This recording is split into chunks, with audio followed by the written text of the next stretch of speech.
الصلاة والسلام عليك يا رسول الله. الصلاة والسلام عليك يا حبيب الله. الحمد للہ رب العالمین والصلاة والسلام علی خاتم النبیین اما بعد فاعوذ باللہ من الشیطان الرجیم بسم اللہ الرحمن الرحیم الصلاة والسلام علیک یا رسول اللہ وعلی آلک واصحابک یا حبیب اللہ الصلاة والسلام علیک یا نبی اللہ وعلی آلک واصحابک یا نور اللہ۔ مدنی چینل کے ناظرین، آپ آج دیکھ رہے ہیں ایک اسپیشل پروگرام شعبان المعظم کے منتھ کے حوالے سے، جس میں ہم انشاءاللہ الکریم اس مبارک مہینے کی کچھ برکتیں، کچھ فضیلتیں بھی سنیں گے، اور اس مبارک مہینے میں جن اکابر بزرگان دین کے اعراس ہیں، جن کے یوم آتے ہیں، اس پر بھی کچھ روشنی حاصل کریں گے۔ اور پھر اس مہینے کی یوں کہیے کہ سب سے عظیم رات اور مشہور ترین رات شب براءت، اس کے بارے میں بھی سنیں گے کچھ۔ اور یہ مہینہ آتا ہے تو جیسے کہ رمضان المبارک کا دروازہ جو رجب میں کھلنے لگا تھا، وہ یوں لگتا ہے کہ اب تقریباً کھل سا گیا ہے، اور شب برات کو تو یوں لگتا ہے جیسے کہ رمضان المبارک کی چاند رات ہے، اور اگلا دن بھی تقریباً ایک بڑی تعداد عاشقان رسول کی وہ روزہ بھی رکھتے ہیں، تو یوں فیل ہوتا ہے کہ جیسے رمضان المبارک کا پہلا روزہ رکھ لیا ہے، اور شام کو بڑا ہی ایک مزیدار منظر ہوتا ہے، اور اب ایک بڑی تعداد جو ہے وہ کوشش کرتی ہے کہ رمضان المبارک کی تیاری کریں۔ بلکہ ہمارے بزرگان دین کے انداز ہمیں ایسے ملتے ہیں کتابوں میں۔ امیر اہل سنت مولانا الیاس قادری صاحب نے اپنی کتاب فیضان رمضان میں یہ بات لکھی ہے کہ صحابہ اکرام علیہم الرضوان تو جیسے ہی رمضان المبارک آنے والا ہوتا اور ابھی شعبان المعظم کے دن جاری ہوتے تو یہ اپنے قرضے اتار دیتے، کسی سے لینا ہوتا تو لے لیتے، اور اس کے ساتھ ساتھ اپنے معاملات کو جیسے کہ وائنڈنگ اپ کی طرف وہ جا رہے ہوتے اور دیکھتے کہ بس اب کیا لین دین کرنا ہے، کیا ضروری معاملات ہیں وہ نمٹا لیں۔ رمضان شریف آ رہا ہے، اب اس میں کوئی دنیا داری نہیں رکھنی ہے، اب صرف اللہ اللہ کرنا ہے۔ اور وہ ان میں سے کئی ایک تو پورے ماہ کے اعتکاف میں مسجد میں ہی بیٹھ جایا کرتے تھے۔ تو وہ عظیم مہینہ آ رہا ہے، وہ عظیم مہمان آ رہا ہے کہ جس کے استقبال کے لیے یہ مبارک مہینہ جیسے کہ اللہ پاک نے بنایا ہو۔ اور شعبان المعظم یہ کوئی عام مہینہ نہیں ہے، بلکہ نبی کریم صلی اللہ علیہ وآلہ وسلم کا مہینہ ہے۔ آپ صلی اللہ علیہ وسلم نے فرمایا کہ شعبان شہری، شعبان یہ میرا مہینہ ہے، ورمضان شہر اللہ، رمضان المبارک اللہ پاک کا مہینہ ہے، او کما قال علیہ الصلوۃ والسلام۔ تو یہ بات بھی اس مہینے کی امپورٹنس کو بڑھاتی ہے اور بتاتی ہے کہ ہمارے آقا صلی اللہ علیہ وآلہ وسلم فرما دیں کسی کتے کے لیے، فرما دیں یہ میرا کتا ہے، تو پھر وہ کتا کتا نہیں رہتا ہے، وہ عاشقوں کے لیے تو وہ بڑی چیز ہو جاتا ہے۔ حضور علیہ الصلوۃ والسلام فرما دیں یہ میرا کپڑا ہے، یہ میرا شہر ہے، یہ میرا بچہ ہے، یہ میرا نواسہ ہے، یہ میرا امامہ ہے، یہ میری مسجد ہے، وغیرہ وغیرہ۔ آپ قیاس کرتے جائیے عاشقوں کے لیے، تو پھر وہ چیز عام چیز نہیں رہتی ہے نا۔ تو جس مہینے کے لیے نبی مکرم شفیع محترم صلی اللہ علیہ وآلہ وسلم فرما دیں کہ یہ میرا مہینہ ہے، بتائیے عاشقان رسول دنیا میں آج اربوں کی تعداد میں ہیں، ان کے نزدیک اس مہینے کی کیا شان ہونی چاہیے جسے اللہ کے رسول اپنا مہینہ فرمائے۔ اور اس مہینے میں پھر حضور علیہ الصلوۃ والسلام سے محبت کے انداز، درود پاک کی کثرت کے انداز کیسے ہونے چاہیے، یہ سمجھانے کی چیز نہیں ہے۔ عاشقان رسول تو یہ پوائنٹ اشارے میں سمجھ گئے ہوں گے، جیسے حضور نے فرما دیا کہ میرا مہینہ ہے، تو اس مہینے کی کیسی قدر اور احترام ہونا چاہیے۔ اے کاش ہمیں نصیب ہو جائے، مجھے بھی، ہم سب سننے دیکھنے والوں کو، اور اس مہینے کی ہم ابھی کئی راتیں باقی ہیں، کئی دن باقی ہیں، زہ نصیب ہم بھی اس مبارک مہینے کی قدر کریں، اس مہینے کا خوب احترام کریں، اس مہینے کو سیلیبریٹ کریں۔ صحیح عرض کر رہا ہوں کہ اس مہینے کو سیلیبریٹ کریں، اسے بڑے پرجوش انداز میں اس کی راتوں کو، اس کے دنوں کو ایک تہوار کی صورت میں منائیں، ایک بہت بڑے ایونٹ کی تیاری کی صورت میں منائیں کہ یہ تو رمضان المبارک کا گیٹ وے ہے، رمضان شریف آ رہا ہے، میرے نصیب ہیں، مجھے پھر سے ایک بار رمضان المبارک ملنے والا ہے۔ اور ہم میں سے ہو سکتا ہے کئی ایک ایسے ہوں کہ جن کی یہ خوشی ہی مقبول ہو جائے، جن کی یہ انتظار کی کاوش ہی مقبول ہو جائے، اگرچہ انہیں رمضان المبارک ملنے والا نہ ہو۔ مجھے بھی نہیں پتا اور آپ کو بھی نہیں پتا کہ آپ کو رمضان شریف ملے گا کہ نہیں، کیا پتا کب کس کی آنکھیں بند ہو جائیں، لیکن رب کریم یہ تو جانتا ہے کہ میرے اس بندے کے دل کی آرزو کیا ہے، اس کے دل میں نیت کیا ہے۔ نیت، میرا رب تو نیتیں دیکھتا ہے نا، رب کریم تو بندوں کے دل دیکھتا ہے نا۔ رب کریم جانتا ہے کہ اس بندے کی نیت کیا ہے۔ اس نے ارادہ کر لیا ہے کہ میں کوئی تراویح نہیں چھوڑوں گا، میں کوئی فجر کی جماعت نہیں چھوڑوں گا، میں کسی نماز کو ترک نہیں کروں گا، میں تلاوت کروں گا، میں سارے روزے رکھوں گا، میں نے اعتکاف کرنا ہے، وغیرہ وغیرہ۔ جب یہ ارادے کر کے ہم آگے بڑھیں گے، کیا پتہ رمضان المبارک ہمارے نصیب میں نہ ہو، لیکن رب کریم ہماری نیتوں کے صدقے ہمیں بے حساب بخش دے۔ وہ رب بڑا رحیم ہے، کریم ہے، اور اس مبارک مہینے کی گھڑیاں اگر ہمیں مل جائیں رمضان المبارک کی، تو پھر تو وارے وارے ہیں، وارے نیارے ہیں۔ رمضان المبارک پھر سے ایک بار ہمیں ملنے والا ہے، عام مہینہ نہیں ہے۔ اس پر بھی بات کریں گے۔ آج ہمارے ساتھ جناب مولانا وقار عطاری مدنی صاحب اس پروگرام میں جلوہ فرما ہیں، ان سے بھی گفتگو کریں گے۔ ہمارے ساتھ قبلہ مولانا سید ثاقب شاہ صاحب بھی ہوں گے، اور ہمارے ساتھ فیضان عطاری نعت خوان بھی ہوں گے۔ ہم انشاءاللہ الکریم کلام بھی سنیں گے، آپ کو کلام بھی سنائیں گے، اور میں چاہتا ہوں کہ جس طرح میں نے کچھ تمہیدی بات کی ہے، قبلہ مولانا وقار صاحب بھی اس کو مزید کچھ اس میں اضافہ فرمائیں۔ آ چکا ہے آقا کا مہینہ، آج ہماری بات بھی اسی پر ہوگی۔ اس مہینے کی کیا عظمت ہے، اور اس کا جو لنک ہے رمضان المبارک سے، وہ کتنا حسین تعلق ہے۔ ماشاء اللہ، آپ نے بہت خوبصورت انداز سے ابتدائی کلمات ادا کیے، اور بہت ساری چیزیں ایسی آپ نے بیان کی ہیں کہ جس کو لے کر آگے چلا جا سکتا ہے۔ بس بات یہ ہے کہ میں اپنے لیے بھی دعا کرتا ہوں، مدنی چینل کے ناظرین کے لیے بھی، کہ اللہ تبارک و تعالیٰ ہمیں ان چیزوں کو حقیقتاً سمجھنے کی توفیق عطا فرمائے۔ ایک مرتبہ پھر شعبان کا مہینہ موجود ہمارے درمیان، عنقریب ہم میں سے اللہ کی رحمت سے امید ہے ایک تعداد کو رمضان المبارک کا مہینہ بھی پھر سے ملے گا۔ تو یہ لمحات ہو سکتا ہے، ابھی وقت تو بڑی تیزی سے گزرتا ہے، اگر غور کریں تو لگے گا ابھی تھوڑے دنوں پہلے کی بات تھی کہ یہ شعبان آیا تھا، رمضان آیا تھا، یہی باتیں ہم نے سنی تھیں، لیکن سن تو لیتے ہیں، اس میں عمل کی طرف کتنا آئے۔ کاش ہم عمل کی طرف آنے والے بن جائیں، تو بہت ساری باتیں ہو سکتا ہے سنتے ہوئے بھی لگے ہاں یہ تو مجھے پتہ ہے، یہ تو پہلے بھی میں نے سنی تھی۔ تو جس وقت یہ ذہن میں آئے کہ یہ تو ہم نے پہلے بھی سنی تھی، تو اس وقت یہ بھی ذہن میں لائیے گا کہ ہم نے اس میں عمل کی طرف کتنا آئے۔ تو شعبان کا مہینہ ہمارے درمیان موجود، رحمتوں و برکتوں والا مہینہ، شب برات اس کے اندر آئے گی، پھر رمضان، شب قدر۔ مطلب میں بارہ عرض کیا کرتا ہوں اشفاق بھائی، اور بڑی خوبصورت بات میں نے ایک پڑھی تھی، عالم صاحب نے لکھا کہ پچھلی امتیں گناہ کرتی تھیں تو ان پہ عذابات آتے تھے، اور یہ امت رحمت للعالمین کا صدقہ ہے کہ گناہ کرتی ہے تو اللہ تبارک و تعالیٰ کی رحمتیں مزید ہو جاتی ہیں، اور وہ ایسے موقع عطا فرماتا ہے شب برات کی صورت میں، رمضان کی صورت میں، کہ یہ امت توبہ کرے، اللہ تبارک و تعالیٰ اس کی توبہ قبول فرمائے، اس کو مزید رحمتیں بڑھا دی جاتی ہیں کہ گناہ گار ہے، کیونکہ اس پر اس طرح سے تو عذاب آنا نہیں حضور کے صدقے میں جس طرح پچھلی امتوں پہ آیا۔ تو ہمیں اور آپ کو یہ موقع دے دیے جاتے ہیں شب برات کی صورت میں کہ اللہ تبارک و تعالیٰ کی تو رحمتیں چھما چھم برستی ہیں۔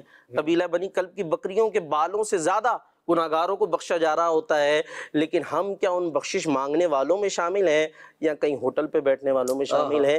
یہ ہمیں غور کرنا چاہیے، کیونکہ لیجیے ابتداً جو حضرت نے باتیں کی اور جو میں عرض کر رہا ہوں، درس یہی ہے کہ بہت ساری باتیں ہو سکتا ہے وہی ہوں جو ہم نے سنی ہوئی ہیں، سنی ہوئی تو ہیں، عمل میں کتنی ہے، اس پر غور کرتے چلے جائیں گے تو انشاءاللہ یہ نہیں ہوگا۔ ورنہ بیچ میں شیطان اٹھا بھی دیتا ہے کہ ٹھیک ہے یار یہ تو سنتے ہی رہتے، پتہ ہی ہے، تو شیطان کو یہ کہہ کر بھگا دینا کہ میں عمل کتنا کرتا ہوں۔ تو آئیے عمل کی طرف آتے ہیں انشاءاللہ، اور ہم بہت ساری چیزیں اس میں بھی انشاءاللہ الکریم اللہ تعالیٰ عمل کی توفیق عطا فرمائے۔ مدنی چینل کے ناظرین اچھی اچھی نیتیں کر لیجئے، اور مزید نیتیں جو کچھ میں نے عرض کی رمضان المبارک کے حوالے سے وہ بھی آپ کیجئے، کہ ہم نے پورے روزے رکھنے ہیں، ساری تراویح پڑھنی ہے۔ کتنے قرآن آپ ختم کر رہے ہیں بھائی؟ آپ سوچ لیجئے، ابھی سے ارادہ کر لیجئے، ایٹ لیسٹ ایک دن کا اور ایک رات کا تو ہونا ہی چاہیے، کم از کم 2 قرآن شریف جس سے ہو سکے، اور روانی سے پڑھ سکتے ہوں تو وہ 3 کی نیت کریں، اور حفاظ کرام کو تو 12 پڑھ لینے چاہیے، کوشش کرنی چاہیے جتنے میکسیمم وہ پڑھ سکے۔ اب ظاہر ہے کہ ایسا نہ ہو بھاگا بھاگی ہو کہ آپ زیادہ ختم کرنے کے چکر میں صحیح نہ پڑھ رہے ہوں، یہ بھی ٹھیک نہیں ہے۔ آپ اچھا پڑھیں، صحیح پڑھیں، مزے سے پڑھیں، کوشش کرنے سے 2 پڑھ سکتے ہیں، روز کے 2 پارے کو مشکل نہیں ہے۔ تو ابھی سے ہمت کریں گے، تھوڑی کمر باندھ لیں۔ اب یہ بھی نہ ہو کہ چلو میں پہلی رمضان سے تلاوت شروع کروں گا تو ابھی جو بقیہ 22 دن بچے ہیں اس میں کچھ نہیں پڑھنا، ایسا بھی نہ ہو نا، ذرا وارم اپ بھی کریں۔ کھلاڑی بھی جب کوئی بڑا ایونٹ آ رہا ہوتا ہے، ٹورنامنٹ آ رہا ہوتا ہے، تو پہلے وارم اپ میچز کھیلتے ہیں اور بھی تھوڑا تیاری کرتے ہیں، اپنی باڈی کو گرم کرتے ہیں۔ تو رمضان المبارک سے پہلے جو ہے وہ ہم بھی نفلی روزے رکھ کے اور کچھ نہ کچھ تلاوت قرآن بھی کر کے، رمضان المبارک آتے ہی پھر وہ گاڑی ہماری اسپیڈ میں جا رہی ہو انشاءاللہ الکریم۔ رمضان المبارک کے حوالے سے میرے پیر و مرشد امیر علیہ سنت مولانا الیاس قادری صاحب کا ایک بڑا ہی خوبصورت کلام ہے، آئیے اس کے چند اشعار آپ کو سناتے ہیں، پھر اپنی گفتگو کو آگے لے کے چلیں گے۔ صلو علی الحبیب صلی اللہ علی محمد صلی اللہ علیہ وسلم۔ خدا کی ہے عنایت ماہ رمضان آنے والا ہے، خدا کی ہے عنایت ماہ رمضان آنے والا ہے، ہوئی مولا کی رحمت ماہ رمضان آنے والا ہے، آنے والا ہے۔ ماہ رمضان ماہ غفران، ماہ صبح ماہ رحمان، ماہ رمضان ماہ غفران، ماہ صبح ماہ رحمان، کھلیں گے باب جنت ماہ رمضان آنے والا ہے، کھلیں گے باب جنت ماہ رمضان آنے والا ہے، خدا کی ہے عنایت یہ، مساجد ہوں گی پھر آباد، شیطان جل مرے ناشاد، مساجد ہوں گی پھر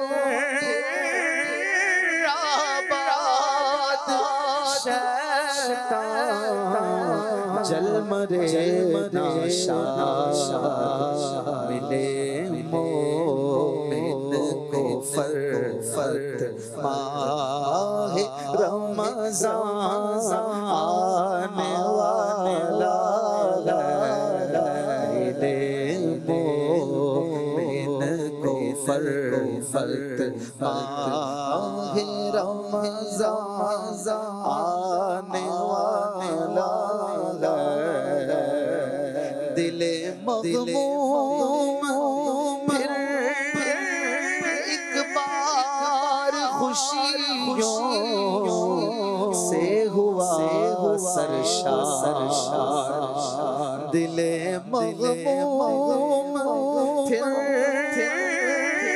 ایک بار خوشیوں سے ہوا سرشار، ہوئی حاصل سرت ماہ رمضان آنے والا ہے، ہوئی حاصل سرت ماہ رمضان آنے والا ہے، خدا کی ہے عنایت یہ، الہی عافیت دینا، سلامت دل عطا کرنا، الہی عافیت دینا، سلامت دل عطا کرنا عطا کر دے تو سے ماہ رمضان آنے والا ہے عطا کر دے تو سے ماہ رمضان آنے والا ہے خدا کی ہے عنایت یہ رہوں قائم میں توبہ پر خدایا فضل ایسا کر رہوں قائم میں توبہ پر خدایا فضل ایسا کر گناہوں سے نفس ماہ رمضان آنے والا ہے گناہوں سے نفس ماہ رمضان آنے والا خدا کی ہے عنایت یہ عبادت میں ریاست میں درود میں تلاوت میں عبادت میں ریاست میں درود میں تلاوت میں الہی دے دل ماہ رمضان آنے والا ہے الہی دے دل ماہ رمضان آنے والا ہے خدا کی ہے عنایت یہ خدا عطار کی بخشش تو فرما دے بلا پرسش خدا عطار کی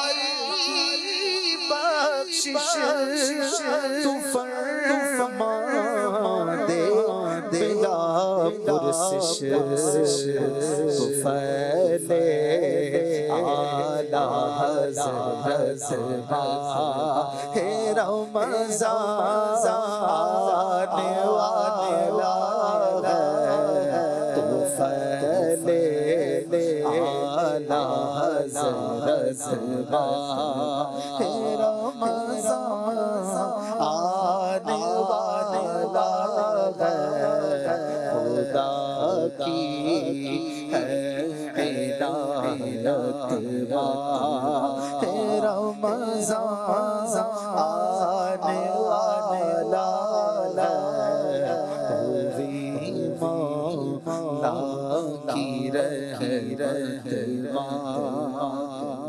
رمضان آنے والا ہے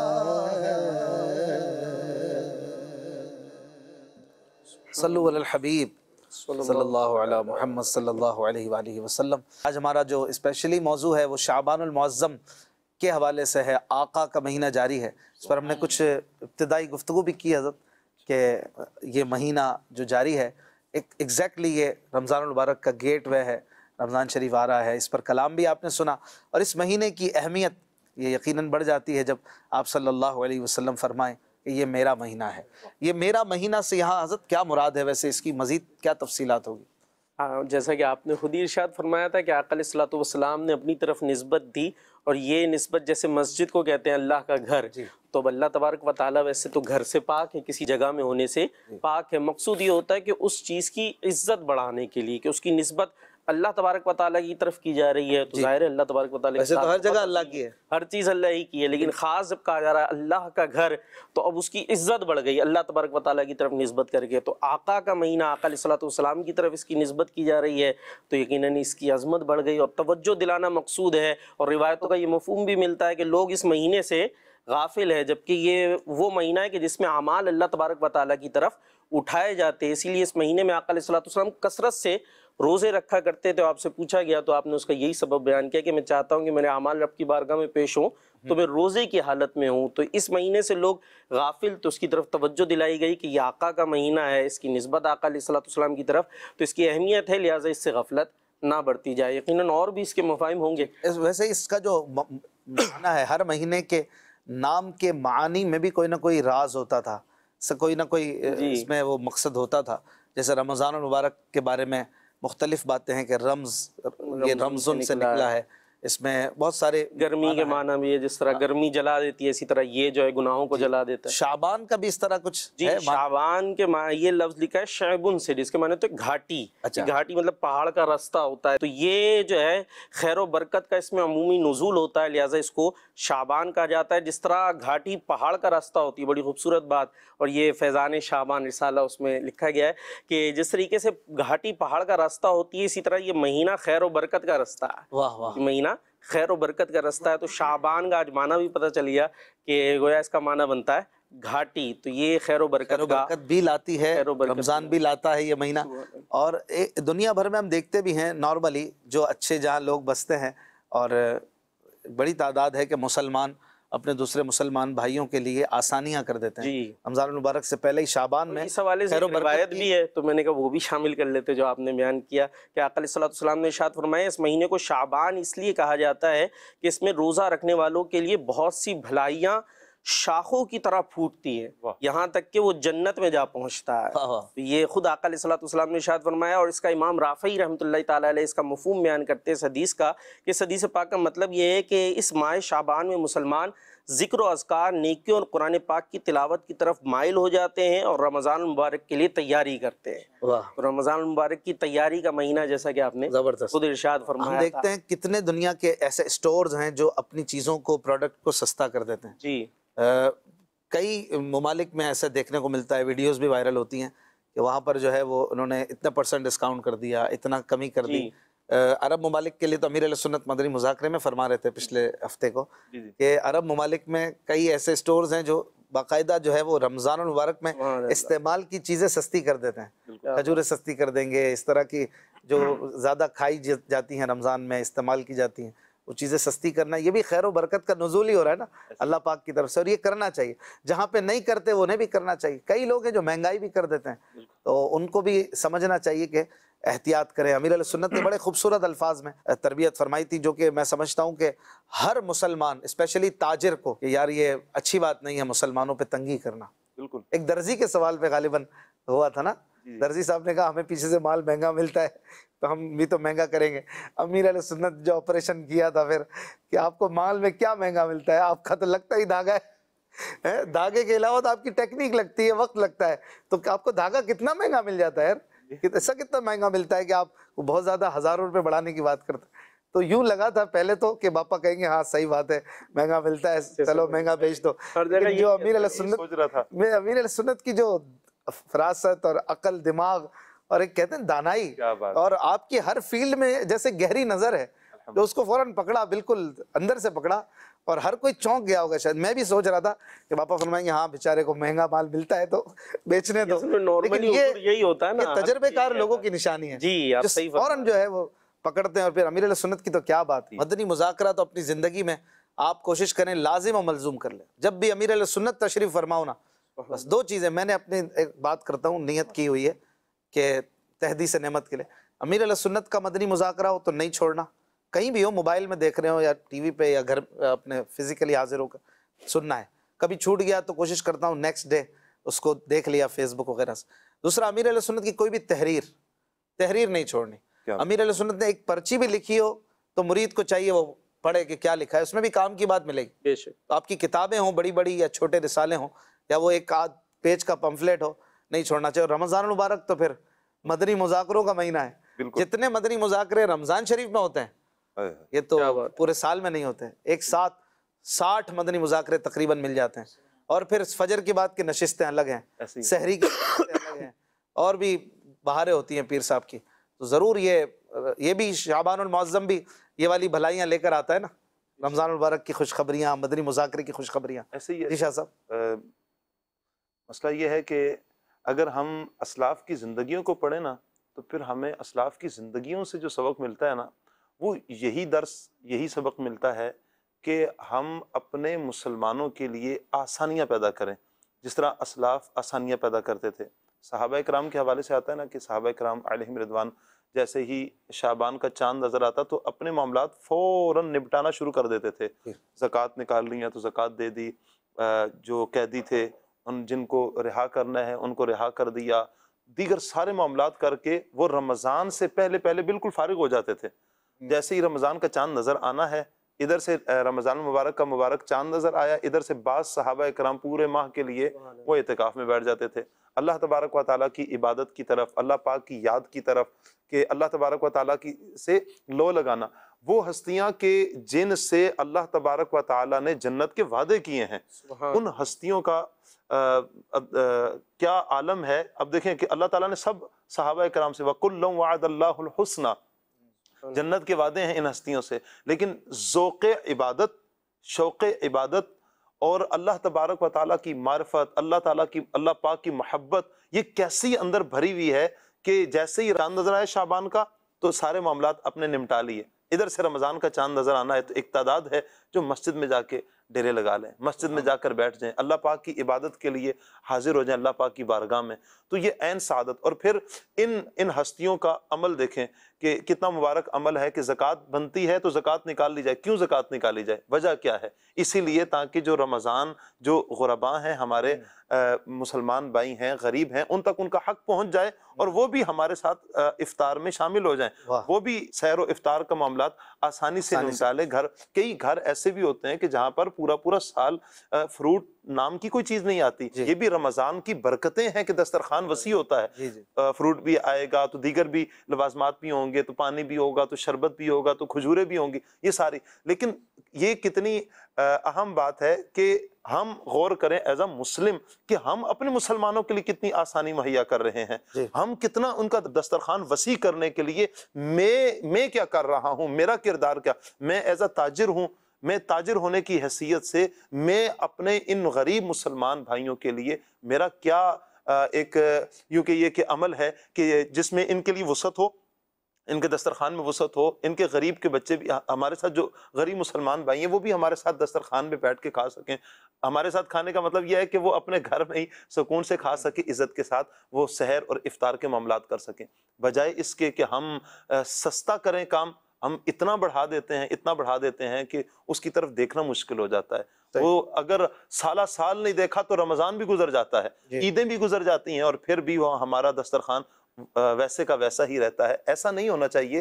اپنے مسلمانوں کے لیے ہمیں اپنے ظرف کو بڑا کرنا چاہیے, اپنے دل کو کشادہ کرنا چاہیے. جس رب نے آپ کو اتنی استطاعت دی ہے, اتنی طاقت دی ہے, اتنی ہمت دی ہے کہ آج آپ سکون سے بیٹھ کر گھر میں خود کھا رہے ہیں, اپنے بچوں کے ساتھ کھا رہے ہیں, آپ غریبوں کے لیے آپ سہولت مہیا کریں, انہیں آسانیاں پیدا کریں. جس رب نے آپ کے لیے آسانیاں پیدا کی ہیں وہ آپ کو کئی گنا بڑھا کر دے گا. اور یہ رب تعالیٰ کے فیصلے ہیں. اللہ پاک کی بارگاہ میں کوئی 1 روپیہ دیتا ہے نا, 1 روپیہ دیتا ہے, اللہ پاک تو مثال دے کر فرماتا ہے کہ اس کی مثال تو ایسے ہے جیسے وہ ایک دانہ زمین میں لگاتا ہے.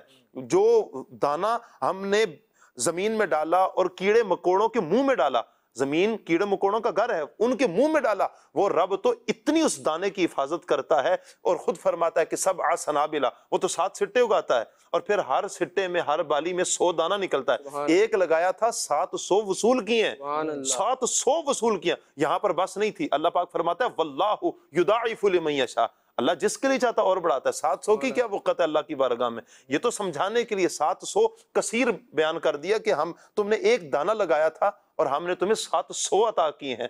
اب واللہ یضاعف لمن یشاء, اخلاص جس کا جتنا زیادہ ہوگا اللہ اس کے لیے اور بڑھائے گا.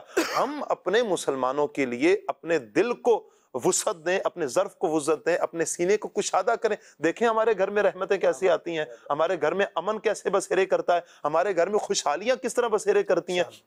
آج ہم کسی کو خوش دیکھیں، آج ہم اپنی ایفرٹ سے، اپنی طاقت سے کسی کو خوش کر لیں تو کتنا اچھا ہوگا کہ ہمارے گھر میں بھی خوشیاں آئیں گی. کسی کے صدقے ہی ہمارے گھر میں خوشیاں آئیں، کسی کے صدقے ہی ہمارے گھر میں. اور جس طرح مجھے ایک واقعہ یاد آ رہا ہے کہ وہ کچھ ڈاکو گزرتے گزرتے ایک جگہ پر وہ ٹھہرے کسی کے نیک آدمی کے گھر میں. ان کا جی ہم تو اللہ والے ہیں، نکلے ہوئے ہیں اللہ کی راہ میں، جی مجاہد ہیں ہم، تو ہم قیام کرنا چاہتے ہیں آپ کے گھر میں. ٹھیک ہے جی آپ قیام کریں. دیکھیں اخلاص، نیت. انہوں نے کیا کیا، ٹھیک ہے بھئی آپ کریں، اللہ والے ہیں. اس کا بچہ معذور تھا، بیمار بچہ تھا. اگلے دن وہ ڈکیتی کر کے آئے اور دیکھا بچہ ان کا چل رہا ہے، صحن میں ٹہل رہا ہے، بڑے پیارے انداز سے چل رہا ہے. اچھا وہ جیسے ہی واپس پلٹ کر آئے تو ڈکیتی کر کے، حالانکہ گناہ کر کے آئے. انہوں نے کہا کہ یہ آپ کا بچہ تو بیمار نہیں تھا؟ کہا جی بیمار تو تھا، اللہ نے آپ کے صدقے میرے بچے کو شفا دے دی.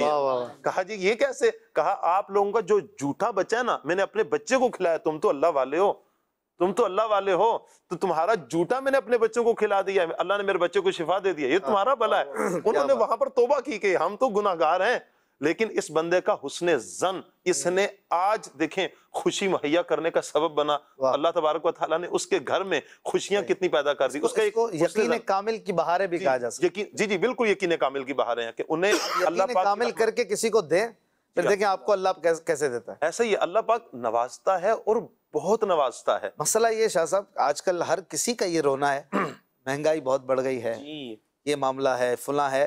اب جو چیز جو ہے وہ میں 100 روپے کی بیچ رہا تھا، تو اب مہنگائی بڑھ گئی ہے تو اب میں 200 کی بیچوں گا. ٹھیک ہے، اب آگے والا دوسرا بھی یہی کہہ رہا ہے، تیسرا بھی یہی کہہ رہا ہے، چوتھا بھی. اب گھوم پھر کے سب نے اپنی مہنگائی بڑھا دی. اس کو ڈومینو ایفیکٹ بھی کہتے ہیں نا، ڈومینو ایفیکٹ. ہر کسی نے مہنگائی کو بڑھا دیا اور سب پریشان. اگر ایک بندہ کہتا نہیں یار میں نہیں بڑھاؤں گا، دوسرا بھی سوچتا میں بھی نہیں بڑھاؤں گا، میں اپنے بھائیوں کے لیے آسانی کروں گا. گھوم پھر کے جب یہ سرکل اس کے پاس آتا، اس کے لیے بھی ہر چیز سستی ہوتی، دوسروں کے بھی لیے سستی ہوتی. مسئلہ یہ ہر کوئی اس چیز میں اتنا وہ پریشان اور اپنی زوم میں وہ ہر چیز کو اس لیے بڑھا رہا ہے مجھے پورا ہو جائے. نتیجتاً اس کو چیز بھی آگے مہنگی مل رہی ہے اور ہر کوئی پہل کرنے کے لیے تیار نہیں ہے. دوسرا پہل کرے، پہلے فروٹ سستا ہو تو گوشت سستا کرو. گوشت والا کہتا ہے کہ مجھے تو پیچھے سے بکرا مہنگا مل رہا ہے، بکرے والا کہتا ہے مجھے چارہ مہنگا مل رہا ہے. اب ہر کوئی جو ہے وہ اسی ایفیکٹ میں گرفتار ہے. نتیجتاً ہر بندہ پریشان. پہل کسی کو کرنی ہوگی. مہنگائی اپنی جگہ پر، لیکن بہرحال منافع خوری کی بھی حدیں ہم پار کر دیتے ہیں. بعض اوقات ہمیں چیز جتنے کی مل رہی ہوتی ہے اس سے بہت زیادہ گنا نفع رکھ کے بھی لوگ بھیجتے ہیں. شرعی اصولوں کی بات نہیں کر رہا، شرعی طور پر جواز و عدم جواز اپنی جگہ پر، لیکن خیر خواہی بھی تو کسی چیز کا نام ہے نا. مسلمانوں کے ساتھ بھلائی کرنا، ان کا بھلا سوچنا، اور یہ سوچنا کہ آج میں بھلا کروں گا تو یہ بھلا پلٹ کر گھوم کر میرے پاس ہی آنا ہے. کر بھلا ہو بھلا. حاجی امین صاحب ہمارے رکن شورا ایک جملہ فرمایا کہ سکون بانٹو گے نا تو سکون ملے. سبحان اللہ. سکون کی تلاش تو سب کو ہے، لیکن سکون ملے کیسے؟ سکون بانٹنے سے ملتا ہے. پہلے آپ کو دینا پڑتا ہے. انویسٹمنٹ کرتے ہیں تو نفع آتا ہے نا. آپ سکون کی انویسٹ کیجئے، سکون آپ کو سکون ملے گا. ایسا ہی ہے. تو یہ بات ہے. شاہ صاحب جو ابھی فرما رہے تھے اور آپ کی بات بھی، حضرت انس کی ہی یہ روایت ہے نا کہ انہوں نے فرمایا شعبان کا جو مہینہ آتا تھا تو صحابہ اکرام جو ہے وہ تلاوت قرآن میں مشغول ہوتے تھے، اور جو زکوٰۃ کی بات ہوئی کہ زکوٰۃ نکالتے تھے. میں نے کہا تھوڑی سی اور اس پہ توجہ دلا دوں تاکہ، اور مقصد بھی خود بیان کیا تاکہ جو کمزور ہیں مسکین ہیں ان کو روزوں کے لیے طاقت مل جائے. جو یہ حضرت انس رضی اللہ تعالیٰ عنہ سے روایت بھی ہے. زکوٰۃ کے حوالے سے آپ نے دیکھا ہوگا ٹرینڈ ہوتا ہے رمضان، یہی ذہن ہوتا ہے بھی رمضان آ گیا، حالانکہ زکوٰۃ کا تعلق بھی نہیں ہے رمضان سے. یہ تو سال پورا ہونے سے، اگر آپ کا سال جو ہے وہ رمضان سے پہلے پورا ہو رہا ہے تو آپ پر زکوٰۃ ادا کرنا اس وقت لازم ہو جائے گا. تو آپ اگر ویٹ کر رہے ہیں کہ جی رمضان آئے گا پھر ادا کروں گا تو یہ تو پھر زیادہ مسئلہ ہو جائے گا کہ جتنی دیر آپ نے لیٹ کی اس کے آپ گناہگار ہوں گے. اور یہاں مقصد کیا بیان کیا جا رہا ہے، زکوٰۃ پہلے ادا کر دیتے تھے تاکہ جو ہے وہ ان کو رمضان میں آسانی ہو جائے. اور جہاں تک ایک اور بات جو کی تھی تو اس کو شامل کرتے ہیں، دوسرا جو آپ نے کہ ہم آسانی پیدا کرنے والے بنے اور پھر عبادتوں کا ایک ذہن دیا. اب یہ تو وہ اللہ والے تھے، تلاوت قرآن جو ہم نے بیان کیا ان کو لذتیں ملتی تھی اس میں نا، صحیح بات ہے کہ وہ مزہ آتا تھا ان کو نمازوں میں. اب ہمیں بڑا مسئلہ ہوتا ہے کہ اتنا کیسے کریں گے. تو یہ بھی تو عبادت ہے کہ آپ کسی کے لیے آسانی پیدا کر رہے ہیں. آپ اپنا کاروباری کریں، وہی کر رہے ہیں. چلے اس کے لیے وقت ضرور نکالے خصوصی عبادات کے لیے, لیکن آپ خاص طور پہ اگر دیکھتے ہیں کہ یار یہ غریب ہے, اور پتہ ہی ہوتا ہے محلے میں اگر دکان ہے کہ یہ کون کس حالت میں ہے, تو آپ کو اگر لگتا ہے یار اس کی مجھے خاص مدد کرنی چاہیے, تو آپ نیت کر لیں کہ انشاءاللہ میں اس انداز سے عبادت کروں گا کہ غریبوں کی مدد کروں گا. اپنی دکان پہ خاص طور پہ جو آئے محلے میں کہ یار اس کو پرابلم ہے, اس کو سستا دے دیں. بہت پتہ چل رہا ہوتا ہے کہ یار یہ 1 کلو آٹا لے کے جا رہا ہے, آدھا کلو لے کے جا رہا ہے, تو یوں بھی فیل ہو جاتا ہے کہ آٹا اتنا کم کون لے کے جائے گا, تو لگتا ہے کوئی مسائل ہی ہیں, تو بڑھ کر کوئی مدد کر سکتے ہو. تو اس انداز سے یہ بھی بہت بڑی نیکی ہے جیسا ابھی بیان ہوا, تو یوں بھی ہم عبادت کر سکتے ہیں. بالکل, اور زکوٰۃ ٹائم پر دیں, بلکہ پہلے بھی دے سکتے جی ہیں. پہلے بھی دے سکتے ہیں, ہاں ایسا کر لیں. آپ کے علم میں ہونا چاہیے زکوٰۃ پہلے بھی دے سکتے ہیں, لیٹ نہیں کر سکتے. لیٹ نہیں کر سکتے. آپ کی ڈیو ڈیٹ ہے مثال کے طور پر 10 رمضان, تو آپ کوشش کریں 10 شعبان کو نکالیں. آپ 15 شعبان 20 شعبان پورے سال میں نکالتے رہیے کہ 10 رمضان المبارک کو آپ کے ذمہ کچھ بھی زکوٰۃ نہ رہے. 10 کو پھر آپ جو بچی ہو وہ نکال دیں, کم از کم 11 نہ ہونے دیں. دوسرا ہے کہ زکوٰۃ بغیر زکوٰۃ بولے بھی دے سکتے ہیں آپ, تحفہ بول کے دے سکتے ہیں, عیدی بول کے دے سکتے ہیں, بچوں کی مٹھائی بول کے دے سکتے ہیں. زکوٰۃ جس کو دے رہے ہیں اگر وہ مستحق ہے تو آپ کا زکوٰۃ بول کر دینا یہ لازمی نہیں ہے. اس کو بھی ذہن میں رکھیں. آپ کسی وائٹ کالر بندے کو شرمندہ نہیں کرنا چاہتے تو آپ ایسے ہی رکھو نا یار, کچھ کھا لینا, کچھ بچوں کے لیے لے جانا, آپ کے دل میں ہو کہ یہ زکوٰۃ ہے, اور جب کہ وہ مستحق بھی ہو تو اس کی اجازت ہے. تو یہ چیزیں بھی بڑی ضروری ہیں. احساس بہت ضروری ہے. زندگی کا مقصد اوروں کے کام آنا. فیضان بھائی سے کچھ اشعار سنتے ہیں, پیاری سی احساس کرنے والے آقا صلی اللہ علیہ وسلم کی شان میں. صلو علی الحبیب صلی اللہ علی محمد صلی اللہ علیہ وآلہ وسلم. نبی سرور رسول و ولی ہے, نبی سرور رسول و ولی ہے, نبی رازدار مع اللہ علی ہے, نبی رازدار مع اللہ علی ہے. وہ نامی کے نام خدا نام تیرا, وہ نامی کے نام خدا نام تیرا, وہ نامی کے نام خدا نام تیرا. رؤوف رحیم علیم ہے, رؤوف رحیم علیم ہے. نکیر کرتے ہیں تعظیم میری, نکیر کرتے ہیں تعظیم میری, نکیر کرتے ہیں تعظیم میری. فدا ہو کہ تجھ پر یہ عزت ملے ہے, فدا ہو کہ تجھ پر یہ عزت ملی ہے. نہ کیوں کہوں یا حبیبی اغثنی, نہ کیوں کہوں یا حبیبی اغثنی, نہ کیوں کہوں یا حبیبی اغثنی. اسی نام سے مصیبت ٹلی ہے, اسی نام سے مصیبت ٹلی ہے. تیرے چار ہمدم ہیں, یک جان یک دل تیرے چاروں ہمدم ہیں، یک جان یک دل تیرے چاروں ہمدم ہیں، یک جان یک دل ابو بکر فاروق عثمان ابو بکر فاروق عثمان خدا نے کیا تجھ کو آگاہ سب سے، خدا نے کیا تجھ کو آگاہ سب سے، خدا نے کیا تجھ کو آگاہ سب سے، تو عالم میں جو کچھ خفی و جلی ہے، تو عالم میں جو کچھ خفی و جلی ہے،